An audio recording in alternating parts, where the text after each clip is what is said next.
Okay, I'm back. Where did we leave off? Oh, yeah, the Greeks are screwed. Achilles refuses to fight, and no one else in the Greek army can face off against Hector, who is currently leading the Trojans through the Greek fortifications. Hold on, y'all, it's about to get a lot bloodier.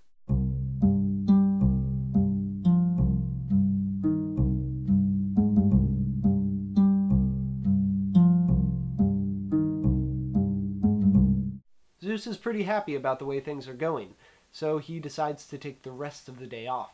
Poseidon, seeing this, is like, sweet, now I can get in on the action. He disguises himself and goes to rally the troops, who are then led by Ajax the Greater and Ajax the Lesser into battle. He then gives the Greek hero Idomeneus a power-up, and together they push the Trojans out of the encampment. Book 14, and this one is kind of weird. Okay, so Zeus comes back, and while Poseidon is here for the Greeks, he can't quite support them with his brother watching.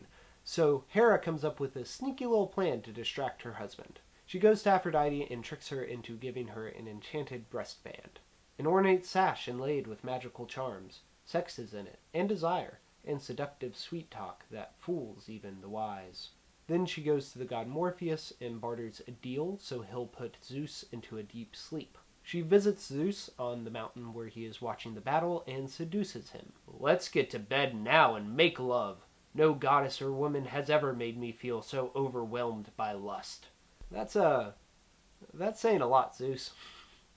When all is said and done, Morpheus does his part and goes to tell Poseidon that he can act freely. The Greeks attack, and Hector is injured by Ajax the Greater, forced to flee behind the city walls to recover, and without their leader, the Trojans quickly lose ground. This is such a weird diversion from the rest of the poem, and I don't hear many people talk about it, which is such a shame because people who are smarter than me could really unpack a lot about gender roles and sexual coercion. Book 15 is sadly less weird. Zeus wakes up and gets pissed. He lays into Hera, telling her that in the grand scheme of things, Troy will still fall. Hector's death is not that far off, and for the love of me, will you just let me do Achilles a favor? Oh, and he threatens her with physical violence some more. Yay, Zeus! The Greeks are pushed back yet again as Hector returns to the battle, and with the help of Apollo, he is able to once again storm the Greek encampment, going for their ships, hoping to burn them down, making retreat impossible,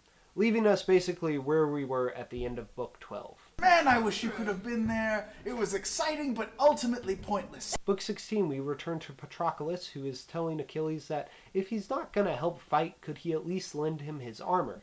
Achilles agrees, but only if Patroclus will come back once the Greek ships are out of danger. Patroclus leaves, taking Achilles' armor with him. He also takes Achilles' men to go protect the ships. Achilles stays back and prays to Zeus, asking for protection for both the ships and Patroclus. Zeus, in his wisdom, heard Achilles' prayer and granted half of it. Yes, Patroclus would drive the Trojans back from the ships, but he would not return from the battle unharmed. Patroclus is both dressed like Achilles and fights like him, rallying the Greeks behind him and pushing the Trojans to the city gates. Amidst all this, we get some more god drama as Zeus debates whether or not he should protect one of his children who is on the Trojan side. He doesn't, and the child dies. I said child, the dude's a grown man. He's fighting in the war, don't feel too bad for him. With divine help, the Trojans are able to halt the Greek advance, and Hector sets out to kill Patroclus. It's only after Apollo injures him that Hector is able to land a killing blow.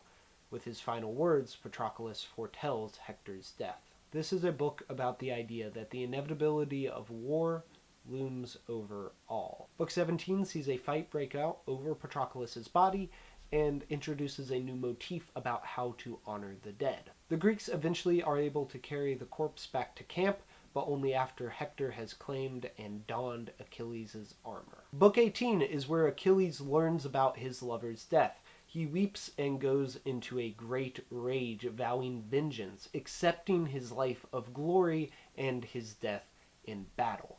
His mother, Thetis, commissions a new set of armor for him, made by the god Hephaestus. We get a lengthy description of the armor, which for narrative reasons most people skip over, but in doing so miss out on some great poetry and a break from the constant bloodshed. On it, he made 2 cities, peopled and beautiful, weddings in one, festivals, brides led from the rooms by torchlight, up through the town, bridal song rising, young men reeling and dance to the tune of lyres and flutes, and the women standing in their doorways, admiring them.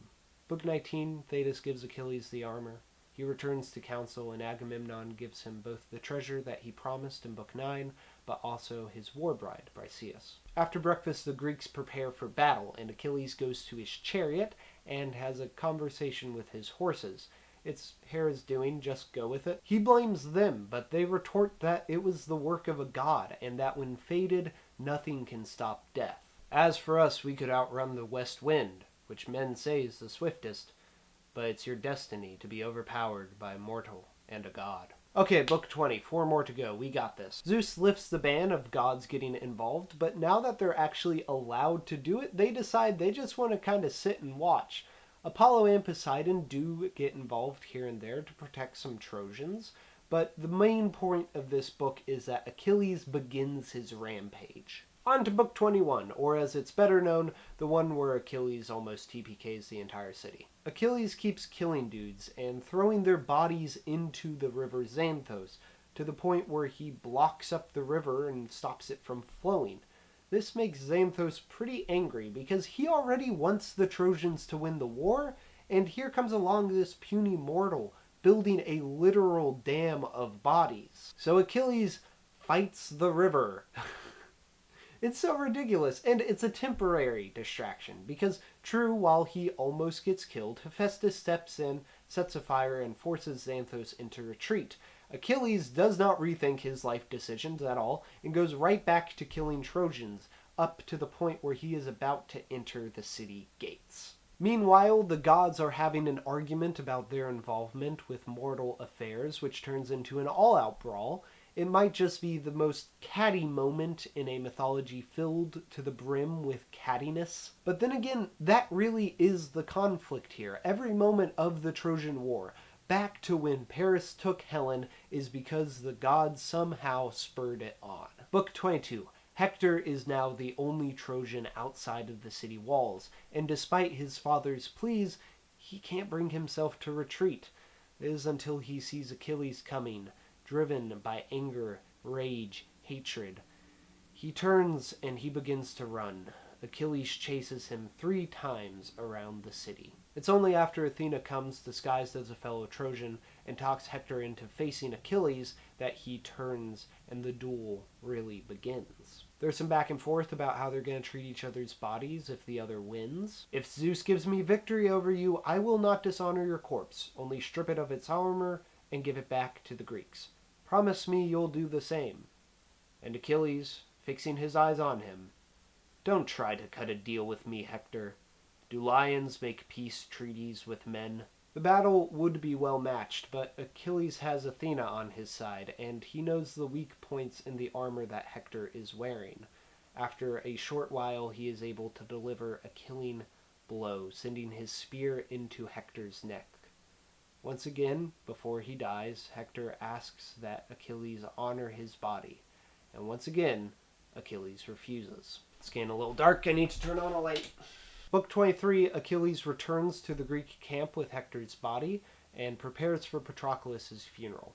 Games and sacrifices are held, but there's a striking contrast between how the 2 corpses are treated. And finally, we reach the final book, which is also my favorite. Achilles continues to mistreat Hector's corpse as he drags it behind his chariot when circling the city. Soon, Zeus decides that enough is enough, and he arranges a meeting between King Priam and Achilles. Hermes leads the old king to Achilles' tent, where the 2 talk in private. My Hector, it is for him that I have come to the Greek ships, to get him back from you. I brought a fortune and ransom. Respect the gods, Achilles. Think of your own father and pity me. The 2 share solace in the losses that they have had to deal with, and if I can extrapolate here, probably also their shared doom. Achilles is going to die, not in this poem, but in this war, and with no sons left to protect his city, Priam knows that Troy is going to fall. Achilles releases Hector's corpse, and the poem ends with the Trojans holding a funeral for their lost hero. There are a lot of ways that you can read this poem, and a lot of lessons that you can draw from it. Hell, this time around I am half convinced that it was Homer's attempt to get Zeus and Hera to file a divorce. But the one thing that you cannot call this poem is a simple celebration of destruction. Yes, there is glory in the Greeks' conception of war, but there's also despair, there's loss, and there's shared empathy. Tomorrow, join me as we see what, if any of this, translates to the movie Troy.